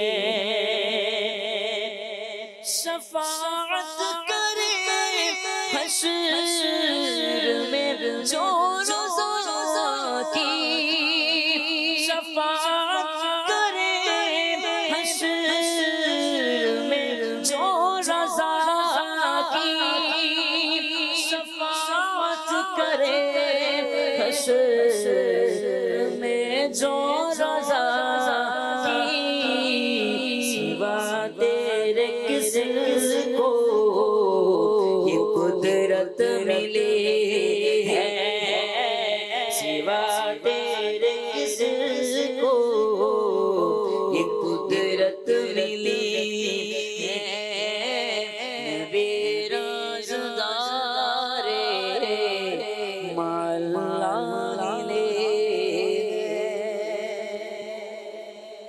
ماشاء اللہ، سبحان اللہ، سبحان اللہ۔ شفاعت کرے حشر میں جو رضا کی، سوا تیرے کس کو یہ قدرت ملی ہے۔ یہ پیارے امام اعلیٰ حضرت امام احمد رضا خان رحمۃ اللہ علیہ کا خوبصورت کلام ہم سن رہے تھے، اور شفاعت مصطفیٰ پر ہمارا ایمان، ہمارا عقیدہ اس امام کی وجہ سے ہے، ان کے صدقے میں یہ عقیدے کی مضبوطی ہے۔ اللہم صلی علی سیدنا و مولانا محمد و آل سیدنا محمد مبارک وسلم۔ مدنی چینل کے ناظرین، آقا کا مہینہ پروگرام آپ دیکھ رہے ہیں، آپ کی کالز بھی ہمارے پاس۔ میرا نام شاہ ضمانت طائی ہے، میں شاہپور جانیہ سے کر رہا ہوں۔ ماشاءاللہ پاک بھائی آپ کا سلسلہ بہت اچھا چل رہا ہے۔ وقار بھائی کی آمد مرحبا۔ آپ سے ایک چھوٹی سی گزارش ہے کہ کہیں گے اور نبی اذهبوا الی غیری، میرے حضور کے لب پر انا نہا ہوگا۔ سبحان اللہ۔ اگلی کال۔ شفاق بھائی آپ کا پروگرام ماشاءاللہ بہت ہی پیارا ہے۔ شفاق بھائی میری آپ کے سلسلے میں عرضی ہے کہ شعبان المعظم میں کیے جانے والے چند مخصوص اعمال کے بارے میں ارشاد فرما دیں، اور ایک عرض یہ ہے کہ رمضان المبارک میں گناہوں سے کس طرح سے بچا جائے، گناہوں سے بچ کر رمضان کس طرح سے گزرے، اس کے بارے میں رہنمائی فرما دیں۔ اور ایک عرض یہ ہے کہ برائے کرم یہ کلام لازمی سنا دیں۔ دل ہائے گناہوں سے بیزار نہیں ہوتا، مغلوب شاہ نفس سے بدکار نہیں ہوتا۔ میرے لیے اور میرے گھر والوں کے لیے دعائے مغفرت اور مدینہ شریف کی باادب عشق و ذوق و شوق بری حاضری کے لیے دعا بھی فرما دیں۔ آمین، جزاک اللہ خیرہ۔ آمین۔ اللہ آپ کو میٹھا مدینہ دکھائے، پیر و مرشد کے ساتھ دکھائے، گناہوں سے بھی ہم سب کو محفوظ فرمائے۔ اگلی کال۔ یا رمضان سلدی یا رمضان۔ اچھا، انہوں نے جو سوال کیا شاہ صاحب کہ رمضان المبارک میں گناہوں سے کیسے بچا جائے، یہ بھی، اور ماہ شعبان میں کیے جانے والے کچھ کام۔ گناہوں کے حوالے سے تو یہ ہے کہ صرف رمضان میں نہیں بلکہ پورا سال ہی گناہوں سے بچنا ہے، چاہے رمضان ہو چاہے رمضان کے علاوہ ہو۔ البتہ یہ ہے کہ رمضان میں ایک اہتمام ضرور ہوتا ہے، اس کے لیے تو سب سے پہلے اپنا ذہن بنانا ہوتا ہے، اور ذہن بنانے کے لیے ہمیں اچھی صحبت درکار ہوتی ہے۔ کہ ہم اپنی صحبت پر غور و فکر کریں، ہماری صحبت کیسوں کے ساتھ ہے. جب ہماری صحبت پتہ چل جائے گی کن لوگوں کی صحبت میں ہم بیٹھتے اٹھتے ہیں، خود بخود ہمیں نتیجہ نکالنے میں اور اپنا محاسبہ کرنے میں آسانی ہو جائے گی. کہتے ہیں نا چنگے بندے دی صحبت یارو جویں دکان اتاراں، سودا پاویں مل نہ لئیے بھلے آن ہزاراں. برے بندے دی صحبت یارو جویں دکان لوہاراں، کپڑے پاویں کنج کنج بئیے چھنگا پین ہزاراں. اچھے اور برے بندے کی مثال ہمارے سامنے ہے، خود ہم غور کریں، اچھوں کی صحبت اختیار کریں. ایک پھر دوسرا یہ ہے کہ اچھوں کی صحبت اختیار کرنے کے ساتھ ساتھ خود بھی دینی کتابوں کا مطالعہ کریں، گناہوں کے جو اثرات ہیں ان کا مطالعہ ہو، گناہ کی کیا تعریفات ہیں یہ ہو، اور پھر گناہ کا تعین بھی تو ہو کون سا گناہ ہے، پھر ان کی سزائیں جو شریعت مطہرہ نے مقرر کی ہیں ان سزاؤں کا بھی مطالعہ کریں. اس سے بھی دل نرم ہوتا ہے. پھر دل کی نرمی کے لیے، جب یقیناً یہ دل کی سختی کی وجہ سے ہوتا ہے، بندہ گناہوں کی طرح لپک رہا ہوتا ہے، دل کی نرمی کے لیے موت کو کثرت کے ساتھ یاد کریں، قرآن پاک کی تلاوت کریں. ویسے بھی ماہ رمضان میں نیکیوں کا بھاؤ تو بڑھا دیا جاتا ہے، ایک ایک حرف کے بدلے کتنی کتنی نیکیاں ملتی ہیں، تو درود پاک کی کثرت بھی ہونی چاہیے ماہ رمضان المبارک میں. بلکہ ماہ رمضان المبارک سے پہلے ہی وہ توبہ طائب بھی ایسے ہو جیسے 15 شعبان المعظم کی یہ قیمتی رات آنے والی ہے. جو اشخاص نہیں بخشے جائیں گے، انشاءاللہ امید ہے کہ اس پر بھی مبلغین گفتگو فرمائیں گے، وہ دیکھ لیے جائیں. سیدی اعلیٰ حضرت امام علیہ سنت نے جو لکھا ہے، مکتوب جو روانہ فرمایا تھا، اس میں یہ تھا کہ آنے سے پہلے ہی 14 شعبان سے پہلے ہی ہم ایک دوسرے سے معافی تلافی کر لیں. معافی کا لیٹر آپ نے بھیجا تھا. جی، تو کیا ہے کہ ایک دوسرے سے معافی کا سلسلہ بھی ہو جانا چاہیے. تو اب یہ ہے کہ پہلے ہی ہم تیار ہو جائیں ماہ رمضان المبارک کے لیے. جب ہم گناہوں سے ستھرے ہو جائیں، توبہ طائب کر لیں، اپنے آپ کو ستھرا کر لیں، پھر ماہ رمضان میں داخل ہوں گے تو یوں نیکیوں کا ذہن بھی بنے گا اور نیکیوں کی طرف ہمارا دل لگے گا کہ جب ہم نیکی کریں. اور پھر ماہ شعبان المعظم کے حوالے سے یہ تو آقا کا مہینہ ہے، اس میں کثرت سے درود پاک کی تلاوت کریں اور قرآن پاک کی تلاوت کریں، نماز کا اہتمام ہو، نفل روزے نبی رحمت صلی اللہ علیہ وسلم کثرت کے ساتھ اس ماہ مبارک میں رکھا کرتے تھے.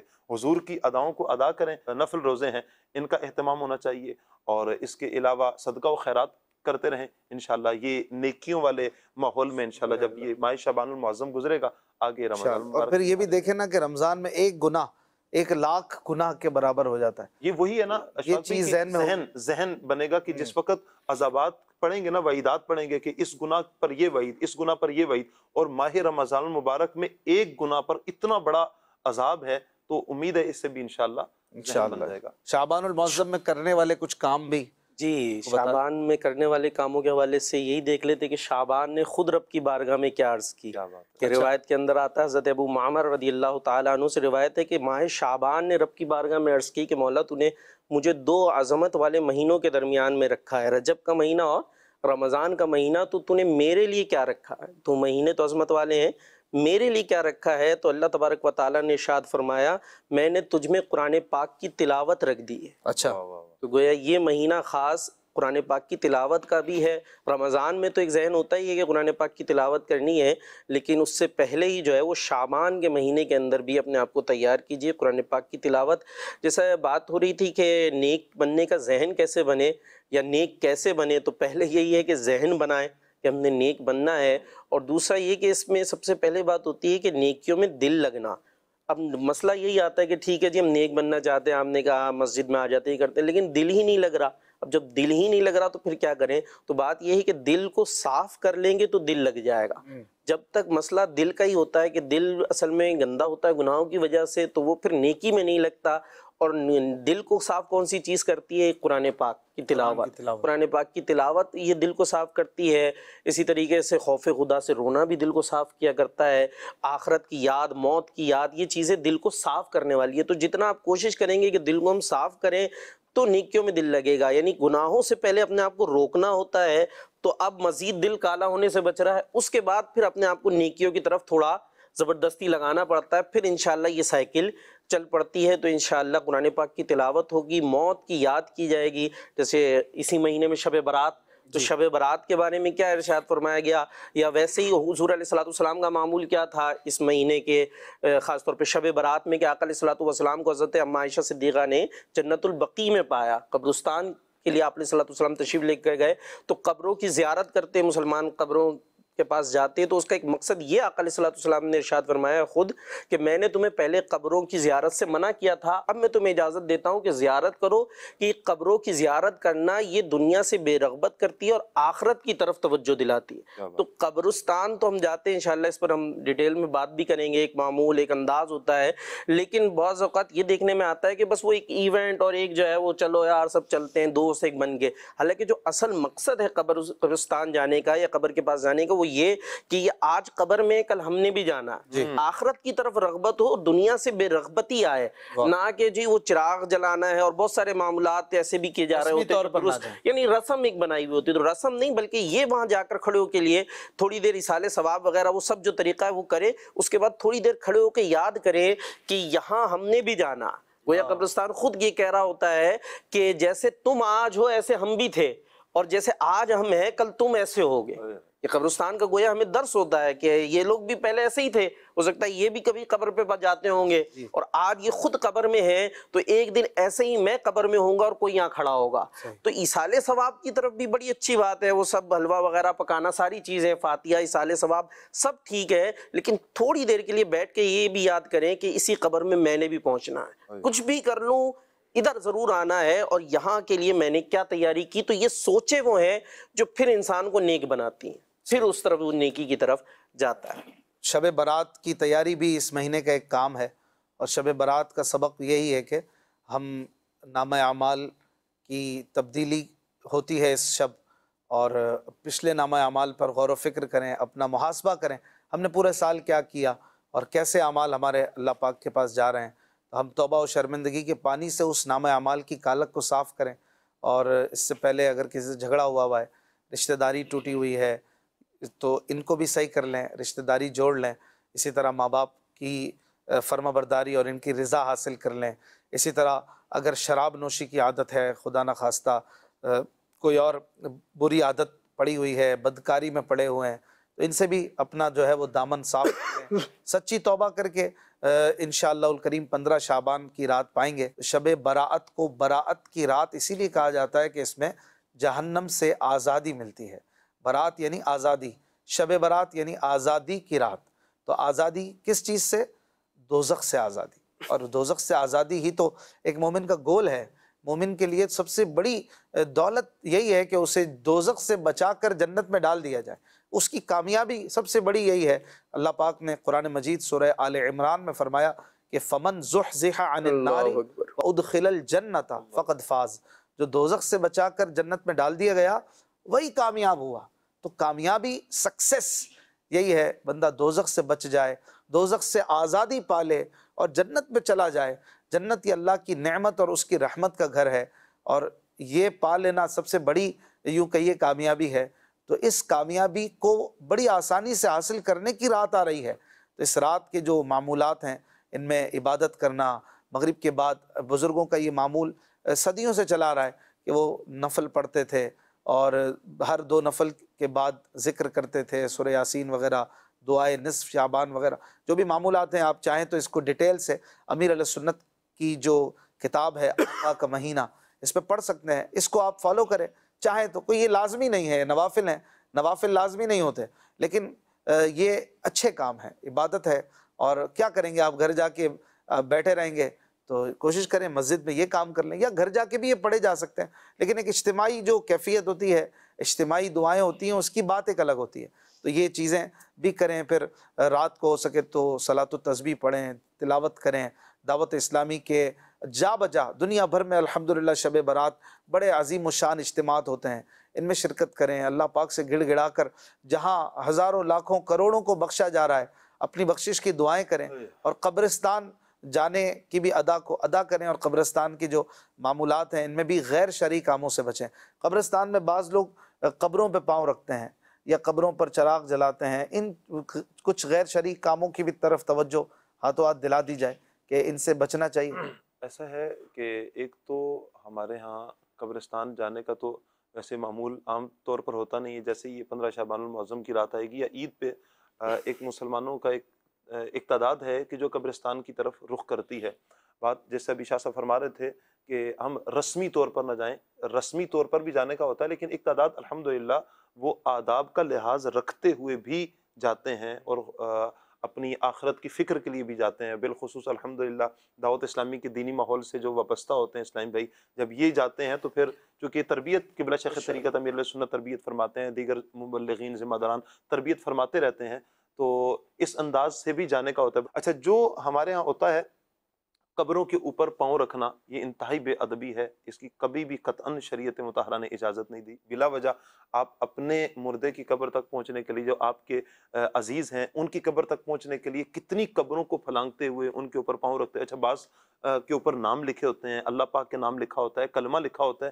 یوں بھی بے ادبیوں کا سلسلہ رہتا ہے. اس سے بھی بچا جائے. پھر وہاں پر جا کر ہنسنا، کہکے لگانا، دنیا کی باتیں کرنا، یہ اس کام کے لیے نہیں ہے، بلکہ ہم جس مقصد کے لیے آئے اس مقصد کو دیکھیں. پھر وہاں پر جا کر بسا اوقات قبر کے اوپر ہی روشنی لگا دی جاتی ہے، دیا جلا دیا جاتا ہے، اگربتیاں لگا دی جاتی ہیں. ہمارے یہاں پنجاب کی طرف تو اس طرح ہوتا ہے کہ اگربتی باقاعدہ قبر کے اوپر لگائی جاتی ہے، کچھ سرانے کی طرف بھی، کچھ پائنتی کی طرف بھی لگا دی جاتی ہے. یہ بھی مناسب نہیں ہے طریقہ کار. مدنی مذاکرے میں ہی قبلہ شیخ طریقت امیر علیہ سنت نے اس کے بھی آداب بیان فرمائے تھے کہ ہم کس انداز سے کریں. روشنی کی کہاں تک حاجت ہے، کتنی حاجت ہے. ویسے ہی بلا وجہ کی وہاں پر حاجت ہوتی نہیں ہے کہ اللہ سے یہ دعا ہو کہ یہ قبر کے اندر ان کی قبر روشن ہو جائے، یہ اندر سے روشن ہو، باہر روشنی کی ان کی ضرورت نہیں ہے. اچھا، پھر جتنی ضرورت ہو اتنی روشنی، وہ ہمیں لوگ آ رہے ہیں یہ تو لوگوں کے آنے جانے تک کے لیے. اسی طرح اگربتی بھی لوگوں کی خوشبو کے لیے تو جلا سکتے ہیں، جی لیکن لوگ ہی نہیں ہیں. لوگ ہی نہیں. اب وہ خود بھی جا رہا ہے، اب کوئی نہیں ہے تو پھر اس کو بجھا دے. اس کو بھی قبر پہ اجازت نہیں ہے، قبر پہ گاڑنے کی اجازت نہیں ہے. الگ سے کسی درخت پہ لگا دی، کسی اور جگہ پہ لگا دی تو الگ، قبر سے ہٹ کر لگانے کی ہے. جب ہم جائیں تو پھر قرآن پاک کی تلاوت ہو، ایصال ثواب کا سلسلہ ہو، دعا ہو. انشاءاللہ اس سے یہ ہے کہ حدیث پاک کا مضمون ہے شاہ صاحب، اتنی یہ ڈرانے والی حدیث ہے. نبی کریم صلی اللہ علیہ وآلہ وسلم کا فرمان اس بارے میں ملتا ہے کہ میں یہ تو پسند کرتا ہوں کہ آگ جو ہے وہ میرے چپل کو پہلے کھائے، پھر میرا پیر جلا دے، لیکن میں یہ نہیں پسند کرتا کہ میرا پیر کسی مسلمان کی قبر پہ پڑے. یعنی یہ سمجھانے کے لیے کہ اس قدر زیادہ مسلمان کی قبر کی حرمت اور عزت کو بیان فرمائے. ایک اور حدیث پاک میں تلوار کا بھی ذکر ہے کہ تلوار میرے جوتے کو کاٹ دے، پھر پاؤں کو کاٹ دے. یہ تو پسند ہے، لیکن مجھے یہ نہیں پسند کہ میرا پاؤں کسی مسلمان کی قبر پہ پڑے. یہ کتنی زبردست تربیت ہے کہ ہمارا پاؤں مسلمان کی قبر پہ پڑ رہا ہے، ہمیں کوئی بے چینی اور تکلیف نہیں ہوتی. ہمارے آقا و مولا مدینے والے مصطفیٰ صلی اللہ علیہ وآلہ وسلم اس بارے میں کتنے محتاط اور کیسی ڈر والی بات کر رہے ہیں اپنے لیے. لیکن ظاہر ہے کہ آپ اگر کسی مسلمان کی قبر پہ پاؤں رکھ دیں تو اس کی تو قبر جنت بن جائے. یہ تو ہمارا ایمان ہے. لیکن یہ جو بات آپ نے فرمائی ہے ہمارے سمجھانے کے لیے، تو شب برات میں اس چیز کا بھی خیال رکھیں. قبرستان جائیں تو وہاں پہ بھی آج کل تو خواتین آ رہی ہوتی ہیں اور بے پردگی کے سلسلے بنتے ہیں، اور عجیب و غریب قبرستان نہیں کچھ اور جگہ لگ رہی ہوتی. یہ سب بھی نہ کریں. اللہ کا ڈر، اللہ کا خوف قبرستان میں آنا چاہیے. یہ ہماری آخری منزل ہے، اس کا دھیان ہو اور اس کو سنوارنے کی فکر ہو. اور خواتین کو تو بالکل نہیں جانا چاہیے، خواتین اپنے گھروں میں رہیں. مرد جائیں، وہ بھی حقوق و لباد کا خیال رکھیں، وہ بھی جو ہے وہ کسی کا حق نہ اس میں دبایا جا رہا ہو، کسی کی حق تلفی نہ ہو رہی ہو، اس کا خیال کریں. پھر یہ کہ قبرستان جانے کے علاوہ ایک اور کام بھی ہوتا ہے اس رات کہ پٹاخے پھوڑے جاتے ہیں. پٹاخے تو ویسے پورے سال نہیں پھوڑنے چاہیے، لیکن یہ اس طریقے سے بڑی رات کا جو ادب پامال کرتے ہیں، اور اس میں بچے زیادہ تر اپنا کردار ادا کرتے ہیں. بچے کر رہے ہوتے ہیں، لیکن یہ بچوں کو پیسے کون دیتا ہے؟ بڑے ہیں. بچے خود تو کماتے نہیں ہیں، بڑوں کے پیسے ہوتے ہیں. اور اگر اپنے جمع پونجی سے بھی کر رہے ہو تو روکنے والے تو ہمیں نا. بچوں کو کھلی چھٹی نہ دے دی جائے، اس سے بعض اوقات نقصان بھی ہوتا ہے. کبھی کسی کی آنکھ، کبھی کسی کے اور کسی آرگن کو بھی تکلیف پہنچتی ہے. کسی کے گھر میں آگ لگنے کے واقعات بھی ہوئے، اور بچے زندگی بھر کے لیے بعض معذور ہو گئے، ایسے واقعات بھی ملتے ہیں. اور یہ مطلب کوئی قانوناً بھی یہ ٹھیک نہیں ہے کہ آپ جدھر چاہے آپ پٹاخہ پھوڑ دیں، اور کوئی مطلب اس طرح صحیح نہیں ہے. اور یہ مسلمانوں کا طریقہ بھی نہیں ہے. یہ پٹاخے اور یہ چیزیں تو نمرود نے اس کا آغاز نمرود کافر نے کیا تھا. تو ہم جو ہے اس طرح کے ان انداز سے، اللہ کے نافرمانوں کے انداز سے بچیں.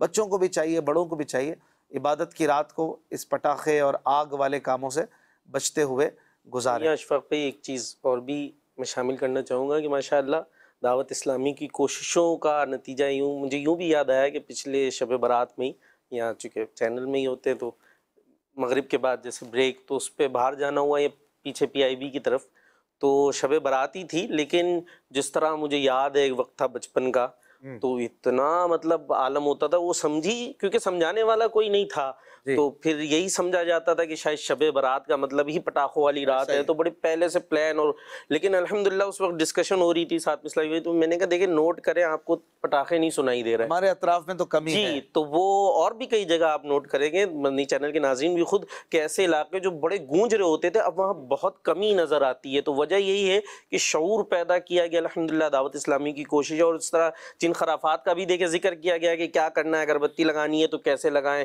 ضرورت ہے خوشبو کی تو ہٹ کے لگانا ہے کہ آگ سے بچانا ہے، اسی طرح کی روشنی، یہ باقاعدہ سمجھا جاتا تھا کہ شاید چراغ جلانے کا کوئی ثواب ہے یعنی شب برات میں، حالانکہ چراغ روشنی کی حاجت ہے، اب تو حاجت موبائل سے پوری ہو جاتی ہے اگر ضرورت بھی ہے آپ کو، تو پھر چراغ جلانے کا کیا مطلب رہا آپ کو، ویسے بھی چراغ کیا روشنی کی جاتی ہے ضرورت کی، تو یہ چیزیں ماشاءاللہ سمجھانے کی بدولت کافی کمی آئی ہے، اور جن چیزوں میں اگر کہیں ہے تو انہیں بھی کمی کرنی چاہیے، اور بچوں کو جو دیتے ہیں ہم نے کہا اب وہ پٹاخے پھاڑ ہو سکتا ہے، وہ تو نابالغ کا گناہ تو لکھا نہیں جا رہا ہوتا، آپ اگر پیسے دے کر اور آپ کو پتا ہے کہ اس نے یہی کرنا ہے تو پھر اس میں ایسا نہ ہو کہ آپ پٹاخے وہ پھاڑ رہا ہے اور پکڑے آپ جائیں، تو اس لیے بلا وجہ میں یہ مطلب جس کو کہتے ہیں گناہ بے لذت، کہ اگر کوئی لذت مل بھی رہی ہے تو اس بچے کو مل رہی ہے، آپ اگر مسجد میں بیٹھے لیکن پٹاخوں کے پیسے دے کر آئے، تم بیٹھے مسجد میں ہیں لیکن وہ جتنے پٹاخے پھٹ رہے ہیں تو ہو سکتا ہے وہ آپ کے نام اعمال میں لکھے جا رہے ہوں، تو اس لیے کیا ضرورت ہے ایسا کام کرنے کی، تو اس کو سمجھا، بلکہ کرنے والا کام تو یہ ہے کہ جیسا حضرت عبداللہ ابن عباس رضی اللہ تعالیٰ عنہ فرماتے ہیں کہ جب شب برات کی رات آتی ہے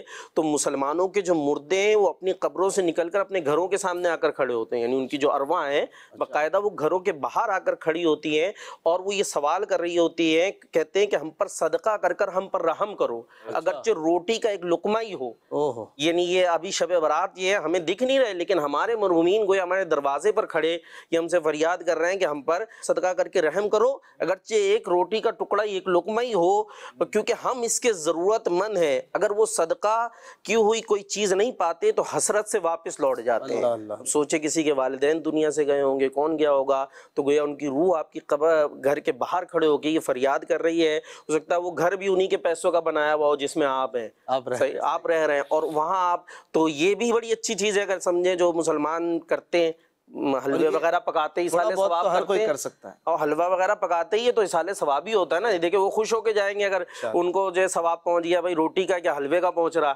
جی حلوہ کھائے گا جتنا خوشی ہوگی نا، کھا کے خوشی ہوتی ہے تو حلوہ کھا کے خوش ہوگا، اس کا ثواب ادھر پہنچ جائے گا، تو آپ کو یہ اس کو ثواب کروانا چاہیے، ہوگا نا کہ یا تو اپنے بچوں کو کھلایا یا پڑوسیوں کو کھلایا، دوسروں کو کھلایا، تو ثواب تھوڑا بہت تو ہر کوئی کر سکتا ہے، کوئی کہے یار ہم تو غریب لوگ ہیں ہم کیا کریں اپنے مرحومین کے لیے، تو آپ تھوڑا تو کر سکتے ہیں نا، اپنے پڑوسی غریب کو تھوڑا سا آپ نے اگر بڑھا دیا محبت بھی بڑھے گی، اور یہ بھی صدقے کا ثواب ہے، یہ صدقہ جو ہوتا ہے اس کی بہت، صدقے میں بہت وسعت ہے نا، صدقہ وہ خرچ جو اللہ کے لیے کیا جائے، ہر وہ خرچ جو اللہ پاک کی رضا کے لیے کیا جائے وہ صدقہ ہوتا ہے، آپ اپنی بیوی پہ کرتے ہیں، بچوں پہ کرتے ہیں، اپنی والدین پہ کرتے ہیں، وہ بھی صدقہ ہے، اب ویسے منہ سے ہم نہیں کہہ سکتے کہ آپ کو صدقہ کھلا رہا ہوں، تو ہو سکتا ہے کھائیں نہ، صدقہ کھلا رہے ہو، لیکن ایکچولی جو بھی مال اللہ پاک کی رضا کے لیے خرچ کیا جاتا ہے وہ نفلی صدقہ کہلاتا ہے، تو غریبوں کے لیے جو زکوٰۃ وغیرہ ہے اس کے مستحقین تو الگ ہوتے ہیں، اس کے کرائیٹیریاز ہیں، باقی آپ کسی کو اپنے جگ سے پانی بھی پلا دیں تو یہ پلانا بھی صدقہ ہے، چاہے آپ پلا اس کو رہے ہو جو ارب پتی آدمی ہو، تو یہ جو ہم نیاز کھاتے ہیں یہ کیا ہوتی ہے، یہ بھی صدقہ ہے، نفلی صدقہ ہے، اس کا بھی ثواب ملتا ہے کھلانے والے کو، اور اس میں بھی امیر و غریب سبھی کھاتے ہیں، تو بہرحال آپ اس میں بھی ذہن بنائیں اپنے مرحومین کے ایصال ثواب کے لیے، اسراف صدقہ و خیرات۔ اور اس مہینے کی ایک اور زبردست بات جو کہ مفسرین نے لکھا، سورہ احزاب کی آیت نمبر 56 جس میں اللہ کریم نے درود پاک پڑھنے کی ترغیب ارشاد فرمائی ہے، آیت درود بھی سے کہا جاتا ہے، ان اللہ و ملائکتہ یصلون علی النبی یا ایھا الذین آمنوا صلوا علیہ وسلموا تسلیما، اے ایمان والو اللہ تبارک و تعالیٰ اور اس کے ملائکہ نبی پر درود بھیجتے ہیں تو تم بھی درود بھیجو اور خوب سلام بھیجو۔ یہ آیت درود ماہ شعبان میں نازل ہوئی ہے، تو ماہ شعبان میں اس کے نزول کی وجہ سے مفسرین نے یہ بات بیان کی کہ اس لیے بھی اس مہینے میں درود زیادہ پڑھنے چاہیے، زیادہ درود پاک کی کثرت کرنی چاہیے۔ القول البدیع، یہ ایک بڑی خوبصورت کتاب ہے، اس میں حضرت امام جعفر صادق رضی اللہ عنہ کا فرمان لکھا ہے کہ جو کوئی شعبان کے مہینے میں روزانہ 700 مرتبہ درود پاک پڑھے، اللہ پاک کچھ فرشتے مقرر فرما دے گا جو اس درود پاک کو رسول کریم صلی اللہ علیہ وآلہ وسلم کے پاس پہنچائیں گے، اس سے رسول پاک صلی اللہ علیہ وآلہ وسلم کی روح مبارک خوش ہوگی، پھر اللہ پاک ان فرشتوں کو حکم دے گا اس درود پڑھنے والے کے لیے قیامت تک دعائے مغفرت کرتے رہو۔ تو درود پاک 700 بار ہو سکے تو پڑھیں، 1200 پڑھیں، اس میں 700 بھی آ جائے گا، اور اس مہینے میں درود کی خوب کثرت کریں۔ کیا فرماتے ہیں حضرت درود پاک کے حوالے سے؟ درود پاک تو نبی رحمت صلی اللہ علیہ وآلہ وسلم کی ذات والا صفات پر پڑھتے ہی رہنا چاہیے، ہر عاشق کو پڑھنا، ہر مسلمان پر، بلکہ یوں کہ یہ کہ لازم ہے، یہ محبت کا اظہار ہے۔ دیکھیں جس سے جتنی محبت ہے نا آپ اس سے اتنا ہی اظہار کریں گے محبت کا۔ اب نبی پاک صلی اللہ علیہ وآلہ وسلم سے ہم محبت کا اظہار کر رہے ہیں تو کن الفاظ کے ساتھ کر رہے ہیں، کیسا کر رہے ہیں، یہ ہر بندہ غور کر لے۔ میں اکثر بلکہ یہ کہتا بھی ہوتا ہوں کہ ہم اگر چیک کرنا چاہیں نا کہ کس حد تک محبت ہے تو ہم غور کر لیں، ایک مہینہ پہلے یا ایک ہفتہ پہلے سے لے کر اب تک ایک ہفتہ جتنا گزرے، اس میں کتنی مرتبہ نبی پاک صلی اللہ علیہ وسلم کو ہم نے یاد کیا ہے، کتنی مرتبہ پیارے آقا صلی اللہ علیہ وسلم پر درود پڑھا ہے ہم نے، حضور کی ذات پر کتنی مرتبہ ہم نے درود پاک بھیجا ہے۔ درود ایک یاد کرنے کا طریقہ ہے، یاد کرنے کا، یہ اتنا سرور دینے والا ہے، حضور کی محبت میں گم کرنے والا ہے۔ اور پھر دیکھیں یہ تو ہم تو غلام ہیں حضور کے، ہم تو غلام ہیں، غلام کا تو کام ہی اپنے آقا کی تعریف کرنا ہے، پیچھے تو ہے ہی نہیں ہے نا کچھ بات، دعائیں دینا ہے۔ اور پھر نبی رحمت صلی اللہ علیہ وسلم کی عطاؤں کی بات ہے۔ غلام تو غلام ہوتا ہے، جو چاہے مرضیہ کرتا ہے وہ تعریف ہی کرتا رہے گا، لیکن آقا کی عطائیں دیکھیں اپنے غلاموں پر، تم 10 مرتبہ پڑھو تو تمہیں یہ برکت ملے گی، تم 50 مرتبہ پڑھو تو تمہیں یہ برکت ملے گی، تم 100 مرتبہ پڑھو تو تمہیں یہ برکت ملے گی، تم 1000 مرتبہ پڑھو تو یہ برکت ملے گی، یعنی برکتوں سے مالا مال ہے، عطاؤں پر عطائیں ہیں نبی رحمت صلی اللہ علیہ وسلم۔ حضور فرماتے ہیں کہ جس نے مجھ پر 10 مرتبہ صبح اور 10 مرتبہ شام درود پاک بھیجا اسے قیامت کے دن میری شفاعت ملے گی۔ یعنی کتنی بڑی بات ہے کہ اچھا کتنا ٹائم لگ جائے گا ہمیں 10 مرتبہ درود پاک پڑھنے میں؟ یعنی چند منٹ لگیں گے ہمارے، 1 منٹ کہہ لیں، 1 منٹ سے بھی کم، 1 منٹ سے بھی کم لگے گا، 10 مرتبہ ہمارا صبح ہو جائے گا، 10 مرتبہ شام، یوں کہ یہ چلے 1 منٹ کر لیں ہم، 2 منٹ، صرف 2 منٹ، اور اگر ان 2 منٹ میں سودا کریں، دیکھیں کتنا سستا سودا ہے، اور ایک طرف 2 منٹ ہے ہمارے اور دوسری طرف حضور کی شفاعت ہے، نبی رحمت صلی اللہ علیہ وسلم کی شفاعت کس وقت میں، یہ تھوڑا سا غور کرنے کی بات ہے کہ کس عالم میں شفاعت کی جائے گی۔ سورج سیدھے رخ کے ساتھ ہوگا، لوگ پسینے میں ڈوب رہے ہوں گے، نفسی نفسی کا عالم ہوگا، ماں اپنی بیٹی سے بھاگے گی، باپ بیٹے سے بھاگ رہا ہوگا، دوست دوست سے بھاگ رہے ہیں، بھائی بھائی سے بھاگ رہے ہیں، کوئی قریب نہیں آ رہا، جس کے پاس بھی جا رہے ہیں نفسی نفسی ہے، اذهبوا الی غیری اذهبوا، انبیاء کرام بھی یہ فرمان۔ عالم دیکھیں اس قدر مشکل لمحات میں حضور نبی رحمت صلی اللہ علیہ وسلم 50,000 سال کا طویل ترین دن، اس عالم میں نبی پاک صلی اللہ علیہ وسلم اپنے غلاموں کی شفاعت فرما رہے ہیں۔ اور شفاعت کا مطلب ہی کیا ہوگا؟ شفاعت کا مطلب ہی یہ ہوگا کہ حضور علیہ السلام ان کو داخل جنت کریں گے۔ 2 منٹ ہمارے یہ لگ جائیں، اور پھر نبی پاک صلی اللہ علیہ وسلم ارشاد فرماتے ہیں، دیکھیں آج اگر اشفاق بھائی ہم سے اگر کوئی ملاقات کرتا ہے نا، ہم بلکہ کسی سے ملاقات کرتے ہیں تو ہم پھولے نہیں سماتے، اگر کوئی بڑا آدمی ہو، یہ ہماری ہم اپنی وہ قسمت کی معراج سمجھتے ہیں۔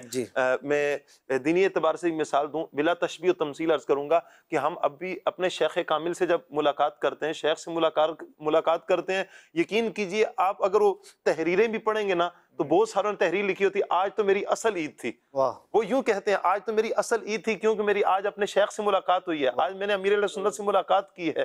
تو بلا تشبیہ و تمثیل جو نبی پاک صلی اللہ علیہ وسلم کے غلام ہیں، غلاموں کے غلام ہیں، تو ان کا عالم یہ ہے کہ ان سے ملاقات ہو تو اتنا ہم پھولے نہیں سماتے، تو حضور نبی رحمت صلی اللہ علیہ وآلہ وسلم سے جو ملاقات کریں، حضور جن سے مصافحہ فرمائیں، حضور نبی رحمت صلی اللہ علیہ وسلم ارشاد فرماتے ہیں جو مجھ پر 50 مرتبہ درود پاک پڑھے میں اسے کل قیامت والے دن مصافحہ کروں گا۔ سبحان اللہ، اس طرح کا ایک مضمون ملتا ہے، او کما قال علیہ الصلوۃ والسلام، یعنی حضور نبی رحمت صلی اللہ علیہ وسلم اس کے ساتھ ہاتھ ملائیں گے۔ کیا بات! اور نبی پاک صلی اللہ علیہ وسلم کسی کے ساتھ ہاتھ ملا لیں، اب آقا کریم علیہ السلام کے ہاتھوں کا کمال کتنا ہے. حضور تو ہاتھ اٹھاتے ہیں بلند کرتے تو جنت میں پہنچ جاتا ہے. حضور کا ہاتھ کا کمال تو یہ ہے کہ اگر وہ کپڑے کے ساتھ لگ جائے تو وہ اسے آگ میں ڈالا جاتا ہے تو اس کو آگ بھی نہیں چھوتی, جلتا ہی نہیں ہے. حضور کے ہاتھ کا کمال تو یہ ہے کہ بارش نہیں برسی تھی, حضور ہاتھ اٹھاتے ہیں تو بارش برسنا شروع ہو جاتی ہے. اتنی برستی ہے کہ صحابہ کہتے ہیں یا رسول اللہ بس کر دیں, اب بہت زیادہ بارش ہو چکی ہے. حضور پھر ہاتھ اٹھاتے ہیں اور یوں اشارہ کرتے ہیں, جہاں جہاں حضور کی انگلی چلتی ہے وہاں سے ہٹنا شروع ہو جاتا ہے. یہ حضور کے ہاتھوں کا کمال ہے کہ وہ چاند کبھی ادھر ہوتا ہے کبھی ادھر ہوتا ہے, کبھی ادھر بھاگ رہا ہے. جہاں میرے حضور کی انگلی جاتی ہے, جہاں میرے حضور کا ہاتھ جا رہا ہے, اور وہ مبارک ہاتھ نبی رحمت صلی اللہ علیہ وسلم کی, حضور کے ہاتھ اگر اس عالم میں حضور کے ہاتھوں کے ساتھ ہمارے گندے ہاتھ یہ لگ جائے, ہم کیا بات, ہم تو قدموں میں حضور کے قدموں کی دھول ہمیں نصیب ہو جائے تو اپنے تو بیڑے پار ہو جائیں گے, اپنے کیا اپنی نسلوں کے ہمارے بیڑے پار ہو جائیں. تو یہ اگر درود پاک صرف 50 مرتبہ, یہ اگر ہم کہتے ہیں میرا خیال 5 منٹ لگ جائیں گے, 10 منٹ لگ جائیں گے, چند منٹ ہے, سستا سودا یہ بھی. اگر بلکہ یوں کہیں کہ ہمارا گھنٹہ بھی لگے تو پھر بھی سستا سودا ہے. شعبان میں تو 50-100 کی بات نہیں کرنی چاہیے, بلکہ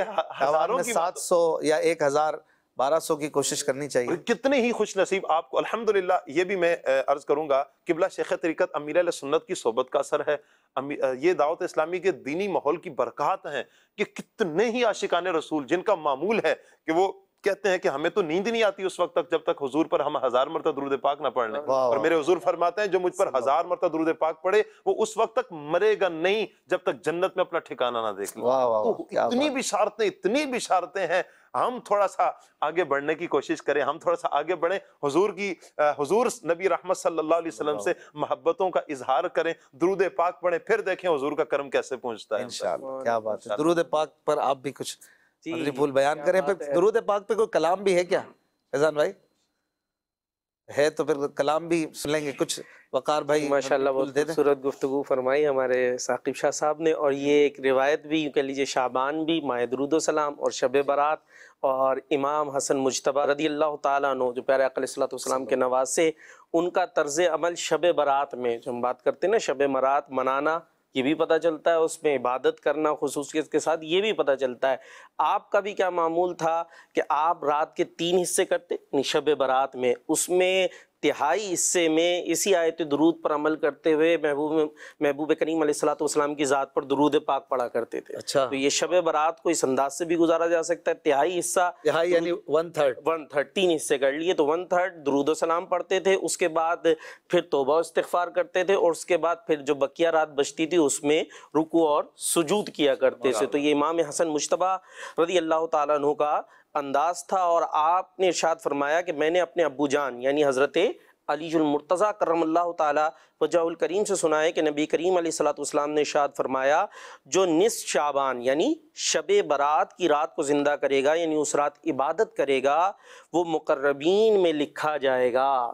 تو یہ حضرت یعنی جو خاص اللہ تبارک و تعالیٰ کے قریب ہیں, اس کی خاص رحمتوں میں ہیں یوں. تو یہ عبادت کرنی چاہیے, اور عبادت کا ایک انداز یہ بھی ہے کہ اس رات کو درود و سلام کی رات بنا لیجیے, اور 3 حصے اگر یوں ہو جائے. دعوت اسلامی کی کیا بات ہے, الحمدللہ. دعوت اسلامی والوں کا اجتماع شروع ہو, چوک درس شروع ہو, درود و سلام درس شروع ہو, مدنی چینل کا پروگرام شروع ہو, درود پاک کی کثرت ہے بار بار.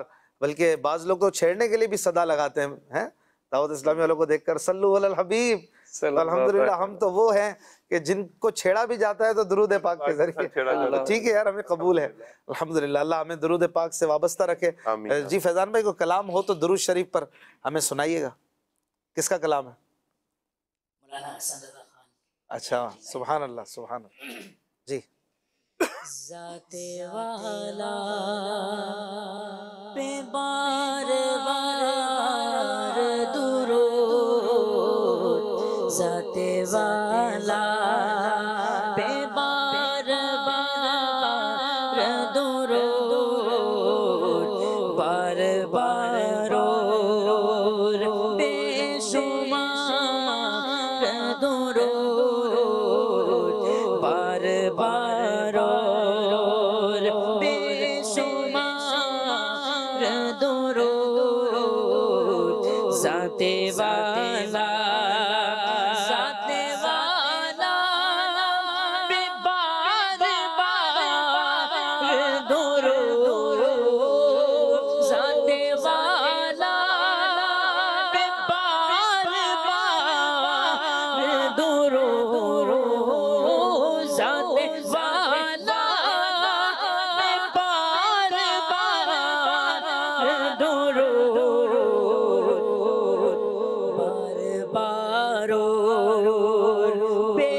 شمار درود بار بار اور بے شمار درود ذات والا روئے انور نور بار سلام روئے انور نور بار سلام زلف اطہر پہ مشک بار درود زلف اطہر پہ مشک بار درود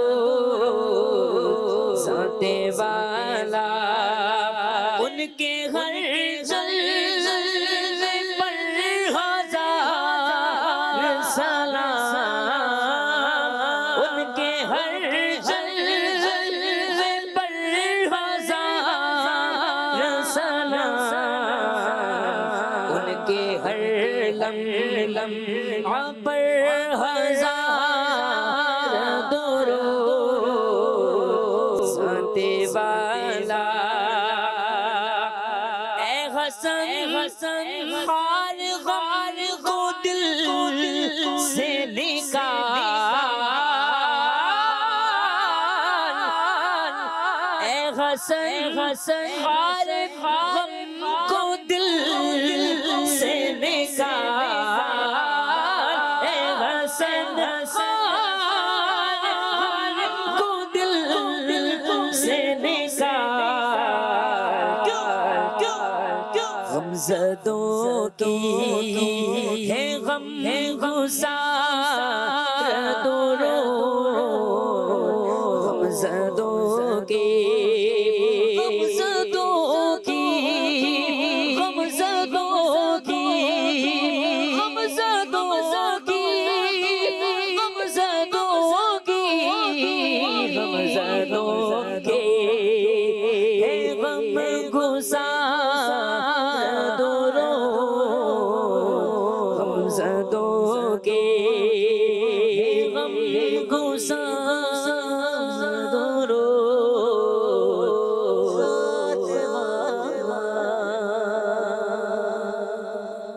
سبحان اللہ، ذات والا پہ بار بار درود، کیا بات. بار بار اور بے شمار درود. بہت خوبصورت کلام ہے، کبھی موقع ملے تو اسے ذوق نعت کتاب سے پڑھیے گا. ماہ شعبان میں کئی بزرگان دین کے یوم بھی آتے ہیں، اعراس بھی ہیں.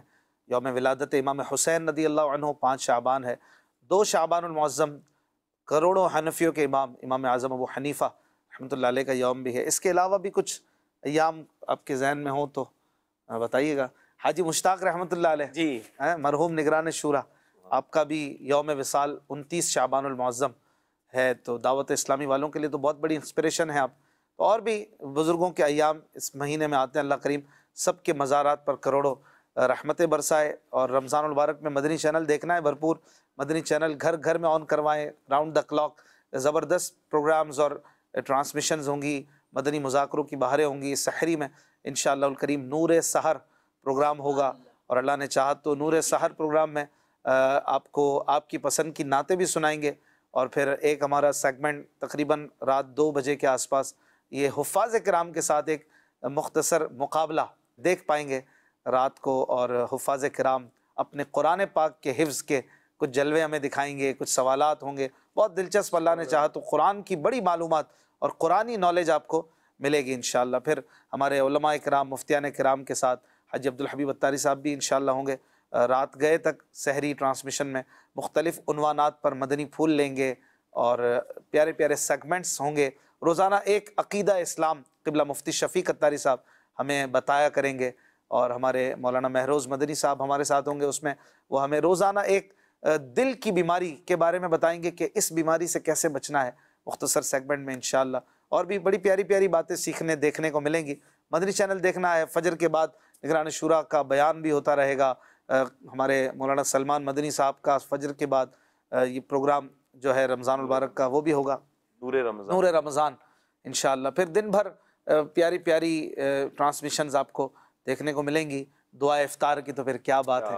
کیا مزے کی گھڑیاں ہوں گی. اللہ ہمیں صحت و عافیت سے رمضان المبارک کی بہاریں عطا کرے اور ماہ شعبان کی بھی خوب قدر و احترام کی توفیق عطا فرمائے. اپنا خیال رکھیے گا. صلو علی الحبیب صلی اللہ علی محمد صلی اللہ علیہ وسلم. الصلاة والسلام عليك يا رسول الله الصلاة والسلام عليك يا حبيب الله